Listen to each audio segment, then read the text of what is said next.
Welcome to Keerthisri news. ముందుగా headlines. Doctor B R Ambedkar Konaseema జిల్లాలో పర్యటిస్తున్న సీఎం చంద్రబాబు. కాట్రేడికొండ మండలం చెయ్యేరులో పింఛన్ల పంపిణీ. ధనిక రాష్ట్రాల కంటే ఏపీలోని ఎక్కువ పింఛన్లు ఇస్తున్నామన్న సీఎం. ప్రతి నెల 64 లక్షల మందికి పింఛన్లు అందజేస్తున్నామని వెల్లడి.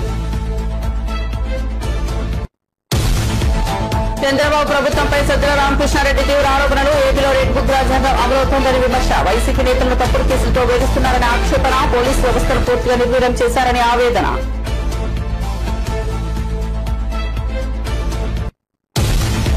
ఇందిరా పార్క్ వద్ద నిరసనకు బీఆర్ఎస్ ఎమ్మెల్సీ కవిత పిలుపు. మాజీ సీఎం కేసీఆర్ కు కాళేశ్వరం కమిషన్ నోటీసులు. నిరసన తెలుపుతూ ఎమ్మెల్సీ కవిత పిలుపు.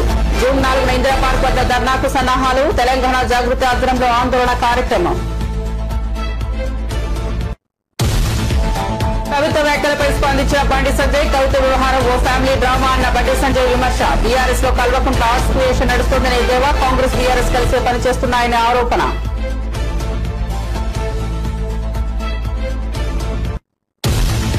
ఆపరేషన్ సింధు ద్వారా ఉగ్రవాదులతో పాటు వారు భారీ మూల్యం చెల్లించుకుంటున్నారన్న నరేంద్ర మోదీ. పహల్గాం దాడికి ప్రతీకారంగా ఆపరేషన్ సింధు. ఉగ్రవాదులను పోషించే వారికి భారీ మూల్యం తప్పదని ప్రధాని హెచ్చరిక. రాణి అహలాబాయి 300వ జయంతి వేడుకల్లో ప్రధాని మోదీ ప్రసంగం. అఖిల్ వివాహం సీఎం రేవంత్ కు ఆహ్వానం. ఉదయం సీఎం నివాసానికి వెళ్లిన నాగార్జున అమల దంపతులు. తన కుమారుడి పెళ్లికి రావాల్సిందిగా సీఎం రేవంత్ కు నాగార్జున ఆహ్వానం.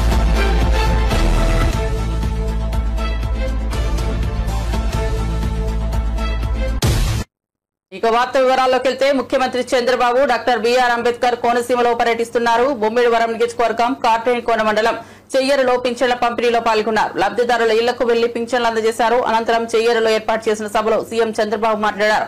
పింఛన్లు పెంచుతామని చెప్పి ఇచ్చిన మాట నిలబెట్టుకున్నామని చంద్రబాబు అన్నారు. ఇచ్చిన హామీ ప్రకారం పింఛన్లు 3,000 నుంచి 4,000కు పెంచామని తెలిపారు. కూటమి ప్రభుత్వం అధికారంలోకి వచ్చిన ఏడాది కాలంలోనే పింఛన్ల కోసం 34,000 కోట్లు ఖర్చు చేసినట్లు చెప్పారు. పేదలకు ఎప్పటికప్పుడు పింఛన్లు పెంచిన ఘనత టీడీపీకే దక్కుతుందని ముఖ్యమంత్రి అన్నారు. 3 నెలలకు ఒకసారి ఇచ్చే పింఛన్లలో అదనంగా 9,176 మందికి ఇచ్చామన్నారు. దేశంలోని మరే ఇతర రాష్ట్రంలో ఈ స్థాయిలో పింఛన్లు ఇవ్వడం లేదని తెలిపారు.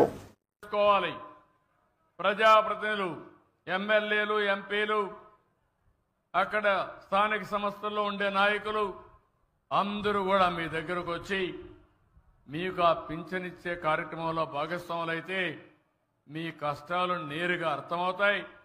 కష్టాలు తీర్చే మనస్తత్వం వస్తుంది. అందుకనే ఈరోజు రాష్ట్రం అంతా కూడా తెల్లవారితో నిద్ర లేస్తానే 6 గంటలకే మీ దర్శనం మా ఆఫీసర్లు, మా నాయకులు తీసుకున్నారంటే అదేని మేము చూపించే చొరవని మరొక్కసారి మీ అందరికి విజ్ఞప్తి చేస్తున్నా.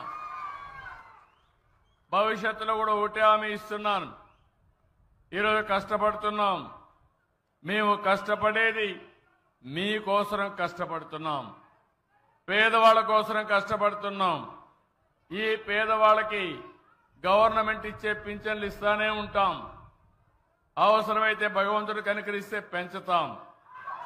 అదే సమయంలో ఇంకో పక్క చేప ఇవ్వడమే కాదు, చేపను పట్టుకునే విధానం నేర్పిస్తాం. మీ అందరికీ మీ ఆదాయాన్ని పెంచుతానని మరొక్కసారి హామీ ఇస్తున్నా. ఈరోజు మీరు చూస్తే ఇంత మునుపు ఒక నెల కానీ ఎవరైనా వచ్చి తీసుకోకపోతే వాళ్ళకు పింఛన్ ఇచ్చేవాళ్ళు కాదు, ఎగ్గొట్టేవాళ్ళు. ఎక్కడుంటే అక్కడ పింఛన్ ఇవ్వడం. రెండోది, ఒక నెల తీసుకోకపోతే 2వ నెల, 3 నెలలు, ఆ మారిగా 3 నెలల వరకు పింఛన్లు ఇచ్చే కార్యక్రమానికి శ్రీకారం చుట్టాం. ఇంకో పక్క మీరు చూస్తే ఎవరైనా ఆడబిడ్డలు, మీరంతా ఉన్నారు ఇక్కడ, భర్త చనిపోతే ఆటోమేటిక్ గా భార్యకు పింఛనిచ్చే విధానానికి శ్రీకారం చుట్టాను.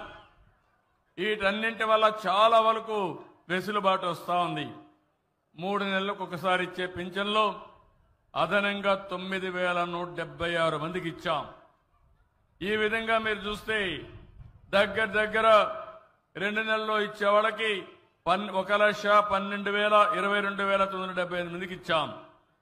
అంటే ఇవన్నీ కూడా ఒక 150 కోట్లు, 200 కోట్లు ఎక్కువ అవుతుంది. 200 కోట్లు ఎక్కువైనా పర్వాలేదు. ఏ పేదవాడు ఈ రాష్ట్రంలో ఇబ్బంది పడకూడదు. ఒక నెల ఎక్కడన్నా బయట పోయినా మళ్లీ స్వేచ్ఛగా వచ్చి 3వ నెల వరకు తీసుకునే స్వేచ్ఛను అధికారాన్ని మీకు ఇచ్చామని చెప్పి కూడా నేను మీకు తెలియజేస్తున్నా. ఈ రోజు రాష్ట్రంలో చంద్రబాబు నాయుడు నేతృత్వంలోని ప్రభుత్వం అధికారంలోకి వచ్చిన ఏడాది కాలంలోనే రెడ్ బుక్ రాజ్యాంగం పేరుతో ఒక నూతన అప్రజాస్వామిక పాలన సాగిస్తోందని వైఎస్ఆర్ కాంగ్రెస్ పార్టీ ప్రధాన కార్యదర్శి సజ్జల రామకృష్ణారెడ్డి తీవ్ర స్థాయిలో దుర్వెత్తారు. వ్యవస్థలను పూర్తిగా భ్రష్టు పట్టించి ముఖ్యంగా పోలీస్ యంత్రాంగాన్ని అదుపులో పెట్టుకుని ప్రతిపక్ష నేతలను కార్యకర్తలను తప్పుడు కేసులతో వేధిస్తున్నారని ఆయన ఆరోపించారు. శనివారం ఆయన మీడియాతో మాట్లాడుతూ చంద్రబాబు ప్రభుత్వం అధికారంలోకి వచ్చినప్పటి నుంచి రాష్ట్రంలో ప్రజాస్వామ్య విలువలకు పాతరేస్తున్నారని విమర్శించారు. మేము వస్తే రెడ్ బుక్ రాజ్యాంగం ఉంటుంది, రెడ్ బుక్ పాలన ఉంటుందని ఎన్నికలకు ముందే ప్రకటించారు. అదేదో మాటలకే పరిమితం అనుకున్నాం, కానీ ఇప్పుడు దాని పర్యవసానాలు చూస్తున్నామని సజ్జల అన్నారు. వైఎస్ఆర్సీపీ సీనియర్ నేత మాజీ మంత్రి కాకాని గోవర్ధన్ రెడ్డిపై ఇటీవల నమోదు చేసిన కేసు ఈ కోవలకే వస్తుందని ఆయన పేర్కొన్నారు. జైల్లో వేయడం అది సోషల్ మీడియాతో మొదలై నాయకులు అందరినీ తిరుక్కొని పరాకాష్ఠకి ఏదైతే భయపడుతున్నామో అది జరుగుతుంది. సామాన్య ప్రజలు కూడా దానికి పూర్తిగా ఇదే. ఒక్కసారి నీకు వ్యవస్థ దెబ్బతిన్నాక, విశృంఖలత్వం వచ్చాక, ఎవరికి జవాబుదారీతనం లేనప్పుడు ఏం జరుగుతుంది అనేది ఏడాది తర్వాత ఇప్పుడు చూస్తున్నాం. దీనికి ఇలా వీళ్లు చేయడం వల్ల ఏదో సాధిస్తారనుకుంటే అది పొరపాటు. ఒక నెల రోజులో 2 నెలల్లో నాయకులను, కార్యకర్తలను, సోషల్ మీడియా యాక్టివిస్టులను ఊరిని జైల్లో పెట్టచ్చు. కానీ బయటకు వచ్చేసరికి ఎలా తయారవుతున్నారంటే మరింత గట్టిగా తయారై వస్తున్నారు. వైఎస్ఆర్సీపీ మరింత బలపడుతోంది.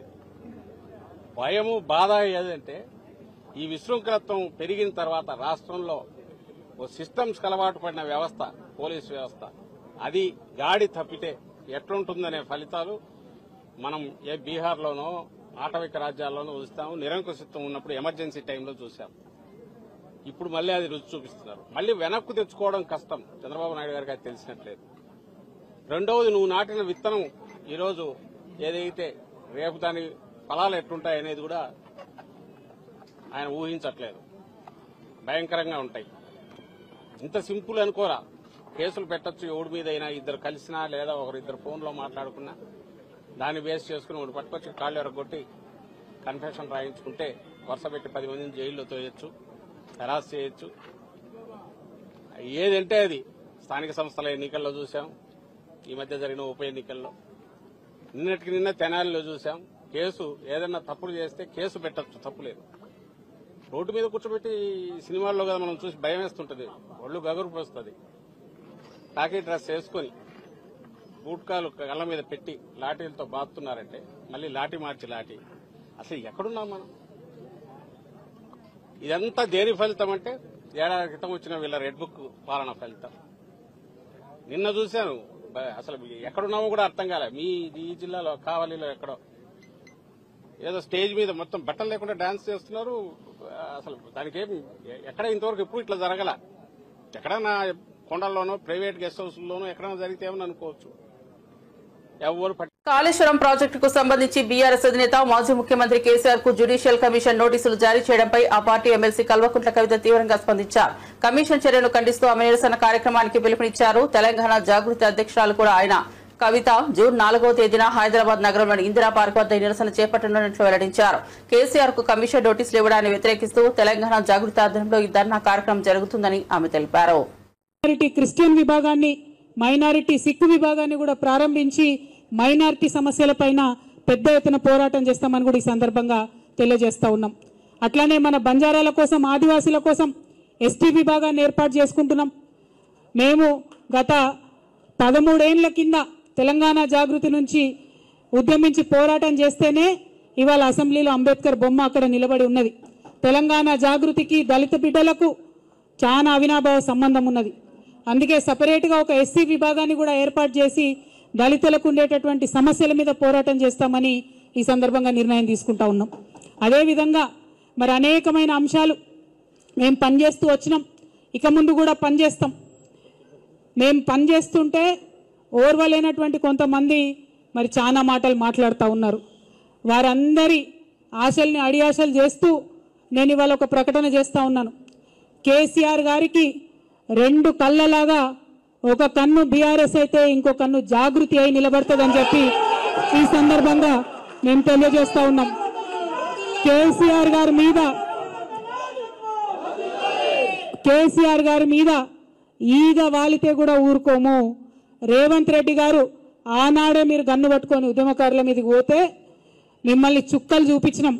భయపడి తెలంగాణలో తిరగలేక మీరు గన్ను పట్టుకొని ఆనాడు తిరిగిండ్రు.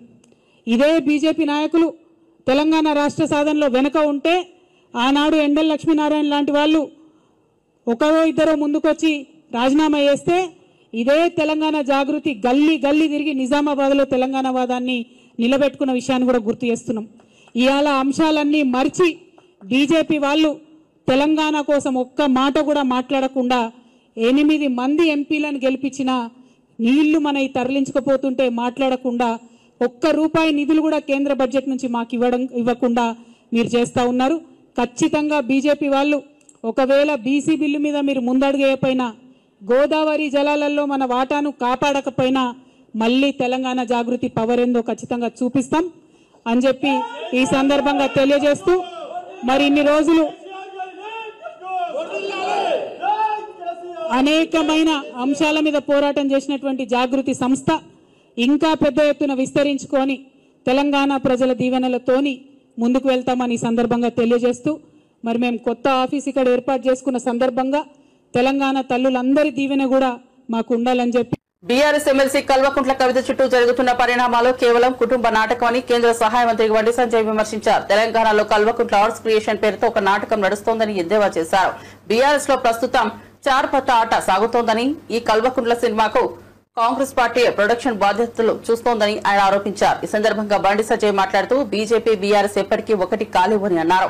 కవిత అరెస్ట్ కాకుండా ఉండేందుకు తమ పార్టీతో కలిసేందుకు బీఆర్ఎస్ నేతలు ప్రయత్నాలు చేశారు. అయితే అవినీతికి పాల్పడిన ఆ పార్టీతో తమ పార్టీ ఎట్టి పరిస్థితుల్లోనూ కలవదని స్పష్టం చేశారు. కాంగ్రెస్ బీఆర్ఎస్ పార్టీలు మాత్రమే గతంలోనూ ఇప్పుడు కూడా కలిసి పనిచేశాయని ఆయన పునరుద్ఘాటించారు. ఇప్పుడు కాంగ్రెస్ పార్టీ అంత పొలిటికల్ డ్రామా అంతా కాంగ్రెస్ పార్టీదే. ఆ కవితక్క విషయం కూడా కాంగ్రెస్ పార్టీదే. కల్వకుంట్ల ఆర్ట్స్ క్రియేషన్స్ ఆధ్వర్యంలో సినిమా నడుస్తుంది తెలంగాణ రాష్ట్రంలో. 3 పత్తా చూసారు చాలా మంది. 3 పత్తా పత్తలాడ ఇప్పుడు 4 పత్తా ఆట నడుస్తుంది తెలంగాణ రాష్ట్రంలో. కల్వకుంట్ల ఆర్ట్స్ క్రియేషన్ ఆధ్వర్యంలో 4 పత్తా ఆట నడుస్తుంది. హరీష్ రావు గారు, కవిత గారు, కేటీఆర్ గారు, సంతోష్ రావు గారు 4 పత్తా ఆట నడుస్తున్నది. దీనిలో కేసీఆర్ గారు జోకర్ ప్లేస్ లో పెట్టారు. దీంతో ఇప్పుడు ఈ చర్చతోని, ఈ కవితక చర్చను దీంతోని తెలంగాణ రాష్ట్ర లాభం జరుగుతుందని చెప్పండి. ఇదో సమస్య అనేది తెలంగాణ రాష్ట్ర ప్రజలు తెలంగాణ రాష్ట్రంలో మీడియాలో డిబేట్ పెట్టి చర్చించే సమస్య అని చెప్పండి. ఇంకా 6 గ్యారెంటీల గురించి చర్చ జరగాలి లెటర్లు చిట్ చాట్ల పేరుతోని ఇదేం పద్ధతి? వాళ్ళ బీఆర్ఎస్ పార్టీని మీరు గతంలో మీరు అబ్జర్వ్ చేయండి. బీఆర్ఎస్ పార్టీకి సంబంధించిన శాసనసభ్యులు చాలా మంది బీజేపీకి టచ్ లోకి వచ్చినప్పుడు బీఆర్ఎస్ పార్టీ ప్రభుత్వ ఆధ్వర్యంలో కేసీఆర్ గారు చేస్తుంటే టక్కన మీటింగ్ పెట్టి మనం బీజేపీతో కలుస్తున్నామే నాకు కేంద్ర మంత్రి ఇస్తున్నారని చెప్పుకోవడం లేదా? ఒక గదే జిమ్మికులు ఇవన్నీ కూడా. బీఆర్ఎస్ బీజేపీ కలవడం అనేది అసలు బీఆర్ఎస్ మేము ఎందుకు పడుచుకుంటామన్నా? అది ఫామ్ హౌస్ పార్టీ, కుటుంబ పార్టీ, అవినీతి పార్టీ. కవితక్కను అరెస్టు చేయకుండా ఉండాలన్న ఉద్దేశంతో బీఆర్ఎస్ బీజేపీతో కలవడానికి ప్రయత్నం చేసింది. కానీ మేము దరిదాపులో రానియాలి, మేము వాళ్ళని దరిదాపులో రానియాలి బీఆర్ఎస్ పార్టీని. ఈ అవినీతి పార్టీకి అవినీతి వ్యతిరేకం. మేము అవినీతి మచ్చలే కూడా దేశాన్ని పాలిస్తున్నాం. 15 రాష్ట్రాలు 16 రాష్ట్రాలు అవినీతి మచ్చలే ప్రభుత్వాలను కొనసాగిస్తున్నాం. మేము దాని వ్యతిరేకం. మేము కుటుంబ పాలనకు వ్యతిరేకం. మేము ఈ దేశంలో కాంగ్రెస్ పార్టీ కుటుంబ పాలన వ్యతిరేకంగా ఫైట్ చేస్తున్నాం. కాబట్టి బీఆర్ఎస్ పార్టీని ఏ విధంగా మేము చేసుకుంటాం? కాబట్టి ఈ 4 పత్తా ఆట గురించి చర్చించాల్సిన అవసరం లేదు. మళ్ళీ ప్రజలకు విజ్ఞప్తి చేస్తున్నా, గౌరవ మీడియా సోదరులకు విజ్ఞప్తి చేస్తున్నా, దయచేసి 6 గ్యారెంటీల గురించి చర్చ జరపండి. ఇది కాంగ్రెస్ ప్రొడక్షన్. దీనికి అంతా కూడా దీని ప్రొడ్యూసర్ ఎవరంటే Congress party. Congress party producer, దీనికి డైరెక్షన్ కూడా కాంగ్రెస్ పార్టీదే. ప్రొడక్షన్ మాత్రం కల్వకుంట్ల ఆర్ట్స్ ప్రొడక్షన్. సెన్సార్ అది ఇక్కడ స్టేట్ చూస్తున్నారు. సెన్సార్ మార్క్ వస్తే కడిగేస్తాం. అందుకే కడిగేయమంటున్నాను నేను. అందుకే బంజారీ 4 పత్తా దీంతో ప్రజలకు ఏం లాభం దీంతో అంటున్నాను నేను. అసలే కలుపుకోం. అరే అవినీతి పార్టీ, అది కుటుంబ పార్టీ, ఏ విధంగా కలుపుకుంటాం? ఆ చర్చనే లేదు. మీరు ఒకటే ఆలోచించండి. మేము కలుపుకుంటే ఎప్పుడో కలుపుకుంటాం. కాంగ్రెస్ పార్టీ బీఆర్ఎస్ కలిసి పనిచేసినాయి. కాంగ్రెస్ బీఆర్ఎస్ కలిసి పనిచేసినాయి. ఎన్నికల్లో పోటీ చేసిర్రు, అధికారం కూడా పంచుకున్నారు. మేము ఎప్పుడన్నా పంచుకున్నామా? బీఆర్ఎస్ ను దగ్గర ప్రసక్తి లేదు. మరి చెప్తున్నా, అవినీతి కుటుంబ పార్టీలకు ఎప్పుడు మేము దూరం. పహల్గామ్ లో ఉగ్రవాదులు జరిపిన దాడికి ప్రతీకారంగా చేపట్టిన ఆపరేషన్ సింధూర్లో భారత నారీశక్తి కీలక పాత్ర పోషించిందని, చర్య ద్వారా ఉగ్రవాదులు తమని వినాశనాన్ని తామే కొని తెచ్చుకున్నారని ప్రధానమంత్రి నరేంద్ర మోదీ అన్నారు. ఈ ఆపరేషన్ లో పలువురు మహిళా అధికారులు పాల్గొని ఉగ్రవాదుల ఆచూకీని గల్లంతు చేశారని ఆయన ప్రశంసించారు. రాణి అహల్యాబాయి హెల్కర్ 300వ జయంతి సందర్భంగా భోపాల్లో నిర్వహించిన మహిళా సశక్తీకరణ్ మహా సమ్మేళనంలో ప్రధాని పాల్గొన్నారు. ఈ సందర్భంగా ఆయన మాట్లాడుతూ ఆపరేషన్ సింధు ద్వారా ఉగ్రవాదులే కాకుండా వారిని పోషించే వారు కూడా భారీ మూల్యం చెల్లించుకోవాల్సి వస్తుందని భారత్ ప్రపంచానికి స్పష్టం చేసిందని ప్రధాని పేర్కొన్నారు.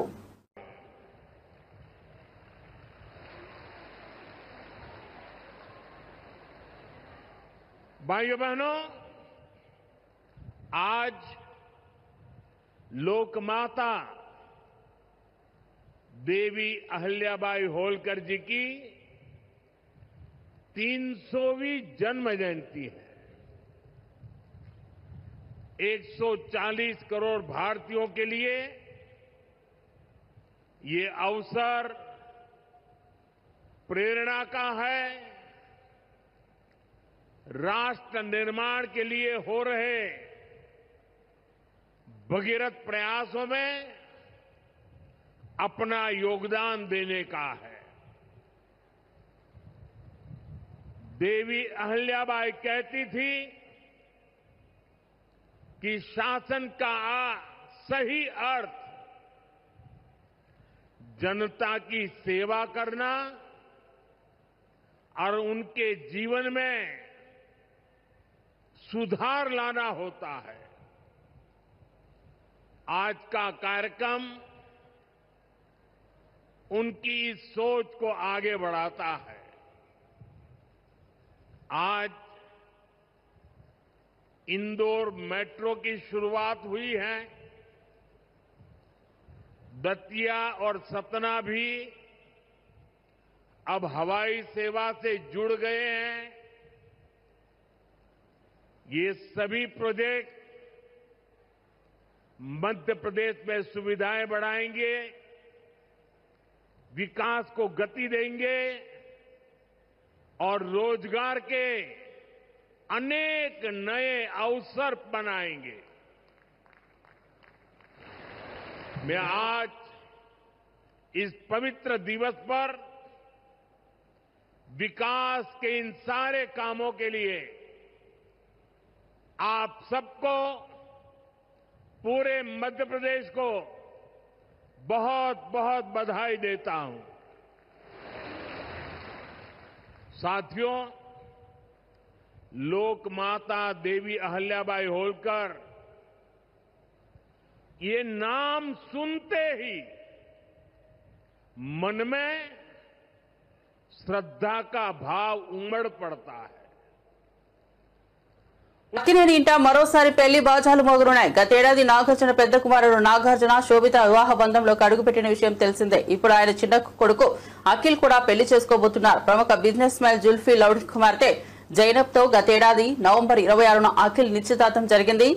జూన్ 6న అఖిల్ జైనబ్ పెళ్లి చేసుకోబోతున్నట్లు సమాచారం. దీంతో తన కుమారుడి వివాహానికి రావాల్సిందిగా సీఎం రేవంత్ రెడ్డిని నాగార్జున ఆహ్వానించారు. భార్య అమల వెంకులతో కలిసి జూబ్లీహిల్స్ లోని ముఖ్యమంత్రి నివాసంలో నాగార్జున ఆయన్ను కలిశారు. సినీ పరిశ్రమలో తాజాగా నెలకొన్న పరిణామాలపై సీనియర్ నటుడు నిర్మాత ఆర్ నారాయణమూర్తి మీడియా సమావేశం నిర్వహించారు. పర్సెంటేజీల విషయంలో ఈ మధ్య వివాదం నెలకొంది. హరహర వీరమల్లు కోసమే జూన్ 1 నుంచి థియేటర్లు బంద్ చేస్తున్నారనేది అబద్దం. పర్సెంటేజీ ఖరారైతే నాలాంటి నిర్మాతలకు ఎంతో మేలు చేకూరుతుందని ఆయన అన్నారు. రకరకాలు మారుతున్నప్పుడు ఈ తప్పకుండా తేలుతాం.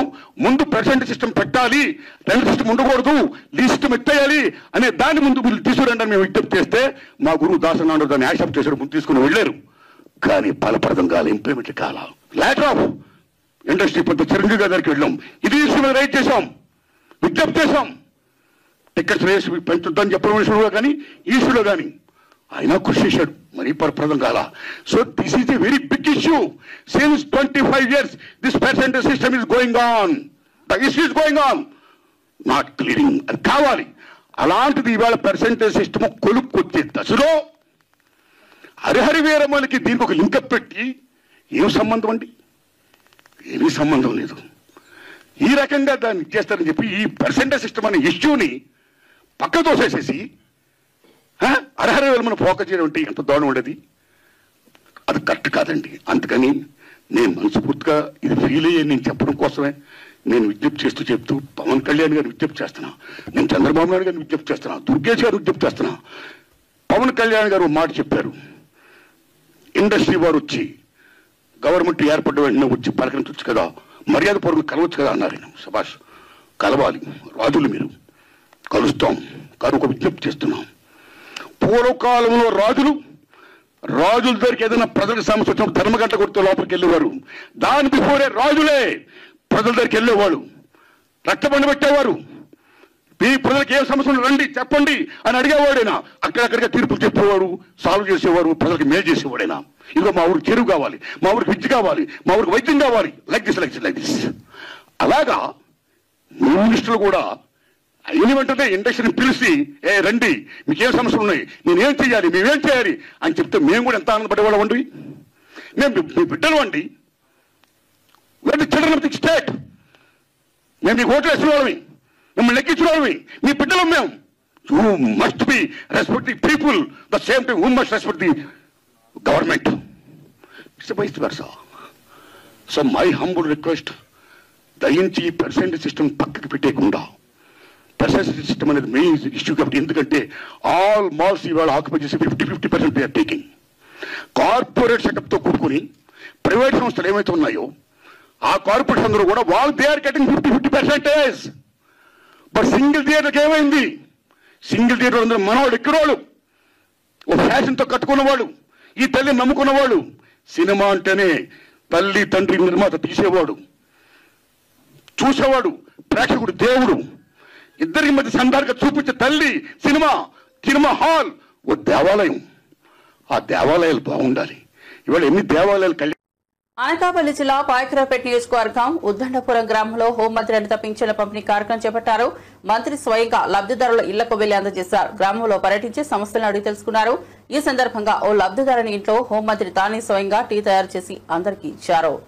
రేవంత్ రెడ్డిపై బీఆర్ఎస్ నేత ఆర్ఎస్ ప్రవీణ్ కుమార్ ఆగ్రహం వ్యక్తం చేశారు. 2 సంవత్సరాలుగా ఎస్సీ గురుకుల విద్యార్థుల సమస్యలను పట్టించుకోకుండా చిన్నచూపు చూపిస్తున్నారంటూ తీవ్ర విమర్శలు చేశారు. తల్లిదండ్రులు తమ పిల్లల సమస్యలు చెప్పేందుకు ఎస్సీ సంక్షేమ భవనానికి వెళ్తే పోలీసులతో తిప్పించేస్తున్నారని మండిపడ్డారు. విద్యార్థుల టాయిలెట్లు కడగడం తప్పేమిటంటూ ఎస్సీ గురుకులాల సొసైటీ సెక్రటరీ అలుగు వర్షిణి చేసిన వ్యాఖ్యలకు తీవ్రంగా స్పందించారు. మీ టాయిలెట్లు మీరే కడుక్కుంటున్నారా అని ప్రశ్నించారు. అలుగు వర్షిణి వ్యాఖ్యలకు దారితీసింది రేవంత్ రెడ్డి ఆదేశాలని ఆరోపించారు. ఎస్సీ వర్గాలపై వివక్షపూరితంగా వ్యవహరిస్తున్నారని నిలదీశారు. బీఆర్ఎస్ తరపున ప్రజాస్వామ్యంలో ఇలాంటి వైఖరిని సహించబోమని హెచ్చరించారు. మంత్రి, నేను ఇలా రేవంత్ రెడ్డి గారిని సూటిగా ఒకటే ప్రశ్న అడుగుతున్నా. అయ్యా, మీ టాయిలెట్ మీరే కడుక్కుంటున్నారా? మీ ఇళ్లలో మీ టాయిలెట్ మీరే కడుక్కుంటున్నారా? మీ పిల్లలు పోయే బడులలో పిల్లలు వాళ్ళ టాయిలెట్ వాళ్ళే కడుగుతా ఉన్నారా? మీ మంత్రులు వాళ్ళ టాయిలెట్లు వాళ్ళే కడుక్కుంటున్నారా? కడుక్కుంటే తప్పేందని మీ అధికారం అంటున్నారు. మరి కడుక్కోవాలి కదా. నేను మొన్న కూడా స్టేట్మెంట్ ఇచ్చిన, రేవంత్ రెడ్డి గారు మీరు ఆదేశాలు ఇచ్చినందుకే ఈ అధికారి చాలా నిర్భయంగా ఎస్సీ వర్గాల మీద వివక్ష చూపుతా ఉన్నది. ఎవరి టాయిలెట్లు కడుక్కోవడానికి వ్యతిరేకం కాదు రేవంత్ రెడ్డి గారు. ఈ దేశం పుట్టక ముందు నుంచి, ఈ మానవాళి ఉన్నప్పటి నుంచి పేద వర్గాలు వాళ్ళ టాయిలెట్లు వాళ్ళే కడుక్కుంటున్నారు. వాళ్ళ టాయిలెట్లే కాదు, సమాజం టాయిలెట్లు అంతా కూడా ఈ దేశంలో వాళ్ళే కడుగుతున్నారు. మీకు తెలియకపోతే తెలుసుకోండి చరిత్ర.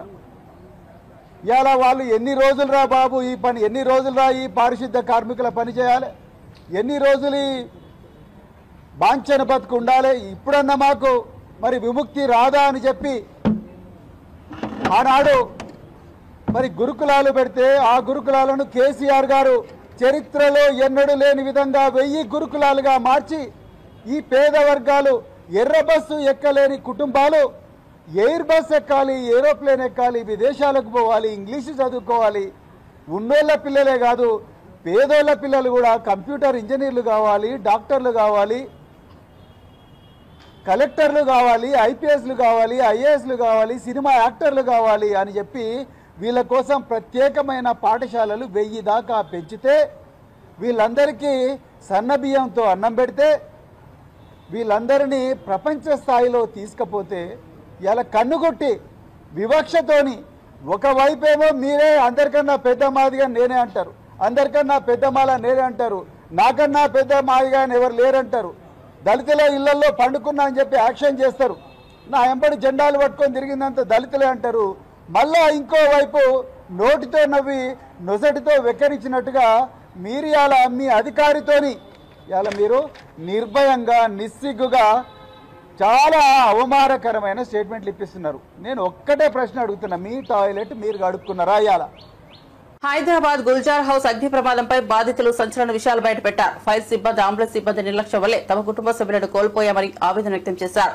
ఉదయం 6:12 ఫోన్ చేసిన 6:45 వచ్చి 8 గంటల వరకు ఎలాంటి సహాయ చర్యలు చేపట్టలేదన్నారు. ఫైర్ ఇంజన్లలో నీళ్లే లేవని, పైపుల్లో రంధ్రాలు ఉన్నట్లు తెలిపారు. అంబులెన్స్ లో ఆక్సిజన్ మాస్కులు కూడా లేవని ఆరోపించారు. ఉస్మానియా ఆసుపత్రిలో ఎఫ్ఐఆర్ వెంటనే చికిత్స చేస్తామన్నారు. 3 చనిపోయారని తెలిపారు. ప్రైవేట్ ఆసుపత్రికి తీసుకెళ్లాలనే విజ్ఞప్తిని అంబులెన్స్ సిబ్బంది పట్టించుకోలేదన్నారు. ప్రభుత్వం ఏర్పాటు చేసిన కమిటీ తమను సంప్రదించలేదని, తమ వద్ద ఆధారాలన్నీ ఉన్నాయని చెప్పారు. హైకోర్టు జ్యుడిషియల్ ఎంక్వైరీ వేయాలని, బాధ్యులపై చర్యలు తీసుకోవాలని డిమాండ్ చేశారు. बट मैं एक चीज बताना चाह रही हूँ, जैसे 6:45 को एक फायर इंजन आता है, एक एम्बुलेंस आता है, उनके पास कोई इक्विपमेंट नहीं रहते हैं, ना ही वो कोई सर्विसेबल पोजीशन में थे.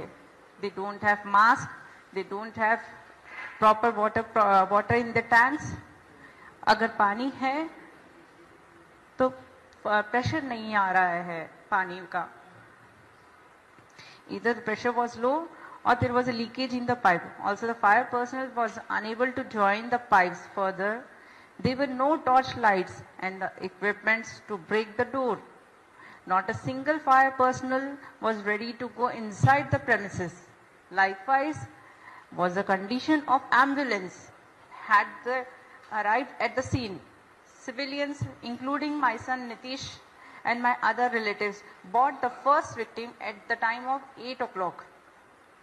There were no oxygen mask in the ambulance, so also few of the drivers were not in the stable condition. Other ambulances were also either lacking oxygen or mask. Further, victims were brought out from the premises by the civilians.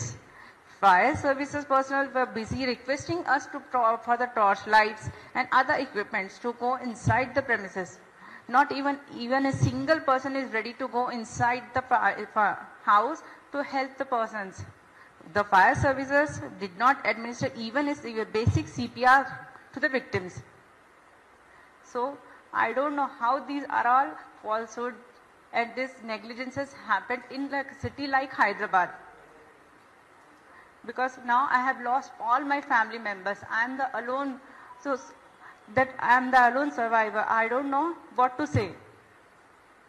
I just want justice and from the Honorable High Court. Bulletin ముగించే ముందు headlines మరోసారి చూద్దాం. Doctor B R Ambedkar Konaseema జిల్లాలో పర్యటిస్తున్న CM Chandrababu. Katrenikona మండలం చెయ్యేరులో పింఛన్ల పంపిణీ. ధనిక రాష్ట్రాల కంటే ఏపీలోనే ఎక్కువ పింఛన్లు ఇస్తున్నామన్న సీఎం. ప్రతి నెల 64 లక్షల మందికి పింఛన్లు అందజేస్తున్నామని వెల్లడి. చంద్రబాబు ప్రభుత్వంపై సజ్జల రామకృష్ణారెడ్డి తీవ్ర ఆరోపణలు. ఏపీలో రెడ్ బుక్ రాజ్యాంగం అమలవుతోందని విమర్శ. వైసీపీ నేతలను తప్పుడు కేసులతో వేధిస్తున్నారని ఆక్షేపణ. పోలీసు వ్యవస్థను పూర్తిగా నిర్వీర్యం చేశారని ఆవేదన.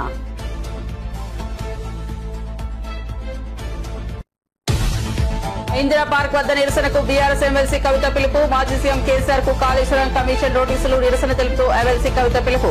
జూన్ 4న ఇందిరా పార్క్ వద్ద ధర్నాకు సన్నాహాలు. తెలంగాణ జాగృతి ఆధ్వర్యంలో ఆందోళన కార్యక్రమం. కవిత వ్యాఖ్యలపై స్పందించిన బండి సంజయ్. కవిత వ్యవహారం ఓ ఫ్యామిలీ డ్రామా అన్న బండి సంజయ్ విమర్శ. బీఆర్ఎస్ లో కల్వకుంట్ల ఆర్ట్స్ క్రియేషన్ నడుస్తోందనే దేవా. కాంగ్రెస్ బీఆర్ఎస్ కలిసే పనిచేస్తున్నాయనే ఆరోపణ.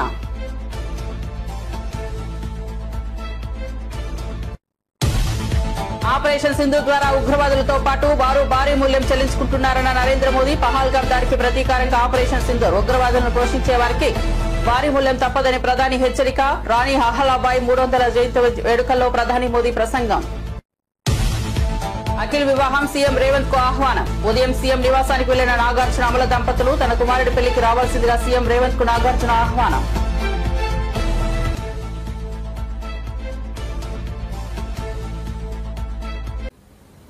మరిన్ని అప్డేట్స్ గురించి చూస్తూ ఉండండి కీర్తి శ్రీ న్యూస్.